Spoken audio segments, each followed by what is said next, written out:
This next show is by the playwright and novelist and screenwriter Jen Silverman. We like their work quite a lot. These next two are going to be by them. And this one is based upon this idea of Jacobean theater. Now, Jacobean theater, funnily enough, is not actually named after a man called Jacob. It's instead after James I, who came after Elizabeth I. You know who Elizabeth I is? Because she was the one who didn't like mirrors and didn't have them anywhere at all in the castle or the palace. But anyway, this is about James. So all of the plays that happened during England, during the time of James I's reign, that's Jacobean theater. And one of the big things in Jacobean theater was talking about social class and status and the status quo, and maybe just a little bit poking at it.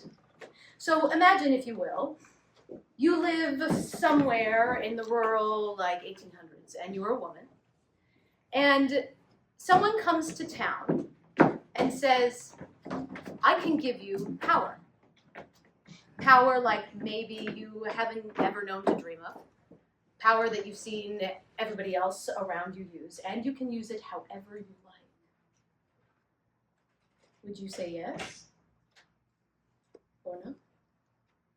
Witch by Jen Silverman.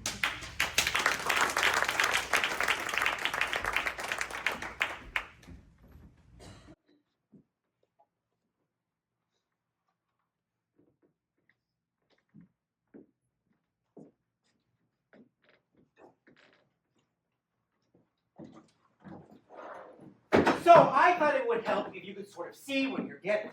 All the services provided. Yes, but you see, the nobody says no. Well, I did. It's because you don't understand the value of the offer. I don't want to boast, but I've only been doing this a few hundred years, and I recently got a promotion.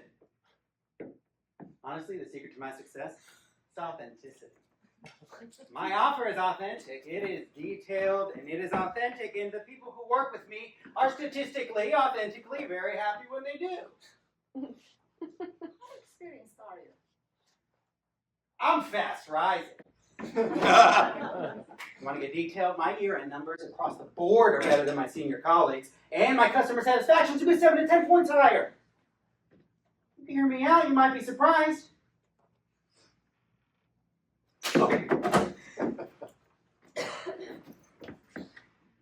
I went ahead and made a list of all the people that have been cruel to you, said cruel things, acted impolitely, their names, addresses, degree of offense. I arranged them in a few different ways. There's sort of youngest to oldest, that's this one. And then there's meanest to least mean, that's this one. And then I arranged them in order of my favorite to least favorite punishments. That's this one. Would you like to hear some of my favorite punishments? Can I stop you? Okay. Pox on the cow! Pox on the hen! Pox on the baby! That's the pox section. Milkmaid is ornery. Girlfriend is ornery. Wife is ornery. Personal relationship section. Ants! Crickets! And lice. Oh, that's the insect section. You still with me? These are all a bit juvenile. I'm sorry. Don't you think? A bit under-effective. Oh, I assure you, they're very effective. Imagine you sneeze and an ant comes out. Internal made external. It's a metaphor that I think is particularly. What about wholesale slaughter?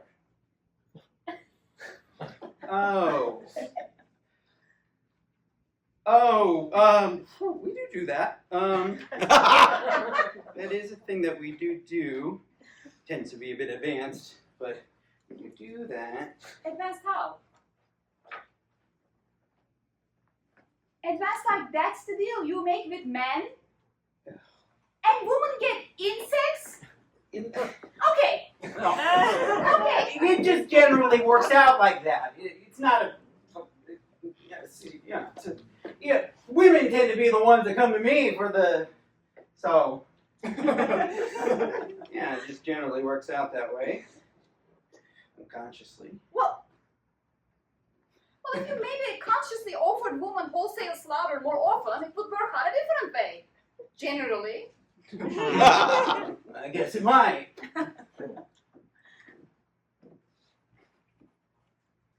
Are you done? Is that everything?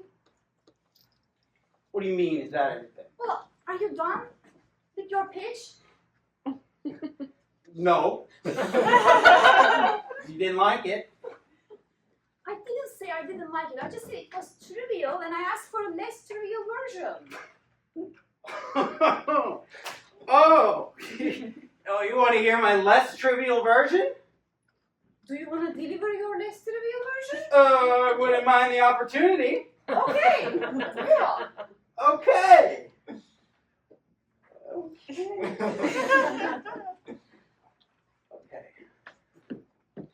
Picture this. A seed of blood. A tsunami rises up. It too made of blood. The blood wave crashes down on your village. The people that scorned you took your place in line at the well. Imagine their faces right before the blood wave devours them. They're crying out for help. And then they are gone. Oh, you were a victim. You were helpless in the face of their cruelties. Now you are revenged.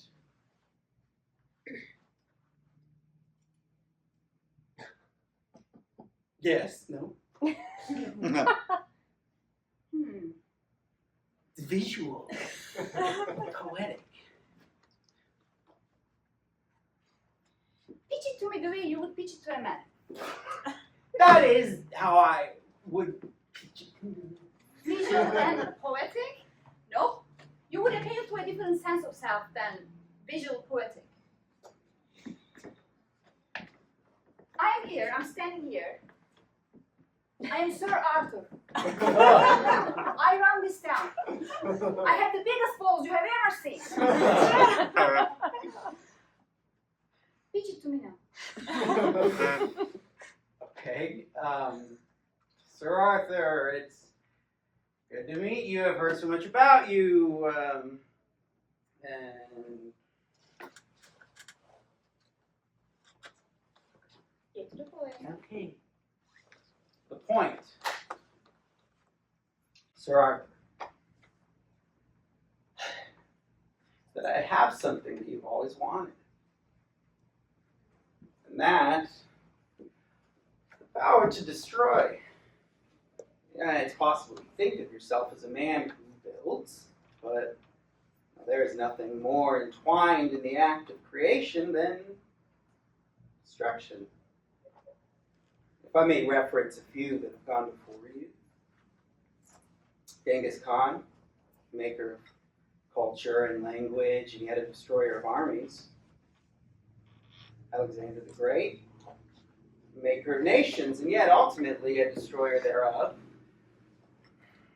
Odysseus, a maker of journeys, and yet a maker of war. You, Sir Arthur, are not far removed from this lineage of men. Others might not see that within you, but I do. Man cannot be given greatness. He either has it or he doesn't, but he can be given power with which to exercise that greatness. And power, sir, that's what I bring to the table. After you shake my hand, whatever you do is up to you, but just you and the long shadows cast by your forefathers, such as they are. Genghis Khan, Odysseus, Alexander. They didn't shy away from a great adventure.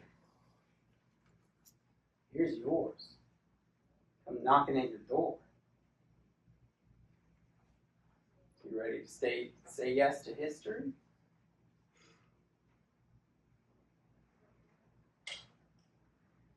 Yes, that is different.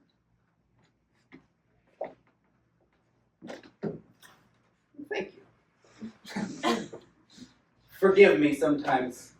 Even the greatest salesman miscalculates his audience. Is that what happened, you think? You miscalculated me? I think everyone miscalculates you. I think they do it all the time. But I won't make that mistake again. And would he say yes? You think? Sir Arthur? Of course. Did he? No, I didn't offer. He is the pillar of the village. He's a weak little man. His soul wouldn't weigh more than half a gram. He'd say yes before I even finished my pitch. He wouldn't know what to do with himself after.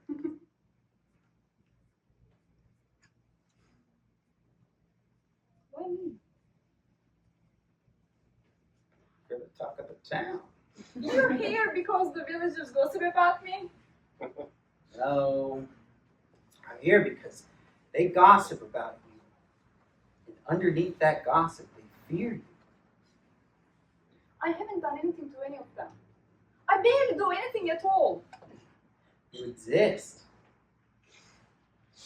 That's enough. And people like that, people whose sheer existence speaks louder than anything that they do or don't do, those people interest me, broadly speaking.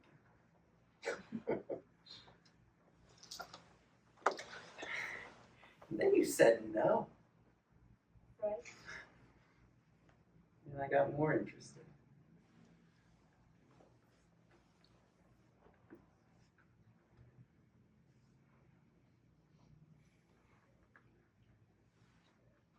It's not that I don't want it. What you're selling? Yes.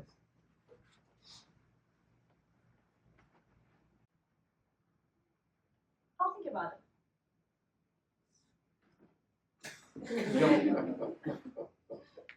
Think about it.